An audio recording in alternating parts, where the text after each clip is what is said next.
અત્યાર સુધીના સૌથી મોટા સમાચાર રાજકોટથી. રાજકોટના ટીઆરપી મોલના ગેમ ઝોનનો જે આરોપી માલિક છે પ્રકાશ જૈન, તેનું મોત થયું છે. આ મોતની પુષ્ટિ એ રીતે થઈ છે કે પ્રકાશ જૈન જે બ્લાસ્ટ થયો એ વખતે મોલમાં જ ઉપસ્થિત હતો અને આગ બુઝાવવાની કોશિશ કરતો, દોડાદોડી કરતો જોવા મળી રહ્યો હતો.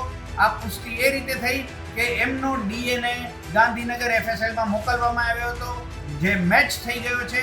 એને પરિણામે સૌથી મોટી ખબર એ છે કે જે એક મહત્વનો આરોપી ખુદ માલિક પ્રકાશ જૈન અત્યાર સુધી લાપતા હતો, ભાગી ગયો હતો કે કેમ તેના પર તર્ક વિતર્ક થઈ રહ્યા હતા. પણ હવે એફએસએલમાં ડીએનએ મેચ થતા, તેમની માતાના ડીએનએ મેચ થતા એ વાત પર મોહર લાગી ગઈ છે કે પ્રકાશ જૈન પણ આ અગ્નિકાંડમાં ગેમ ઝોનમાં જ ભડથું થઈ ગયો.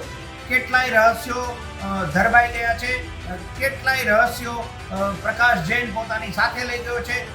કાલાવડ રોડ ઉપર કરોડો રૂપિયાના બંગલામાં રહી અને બીજાના જીવન સાથે ખિલવાડ કરતો પ્રકાશ જૈન હવે નથી રહ્યો.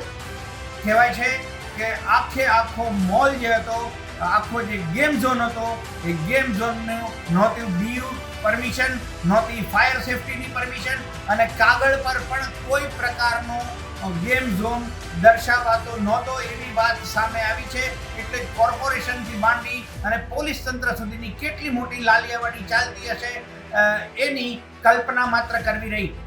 હવે જ્યારે નવા પોલીસ કમિશનર આવ્યા છે બ્રજેશ ઝા, જેઓ મુખ્યમંત્રીના કાર્યકાળમાં રહેતા નરેન્દ્ર મોદીની પર્સનલ સિક્યુરિટી પણ સંભાળતા હતા, વિવિધ ભૂમિકાઓ એમણે પોલીસ વિભાગમાં રહીને ભજવી છે.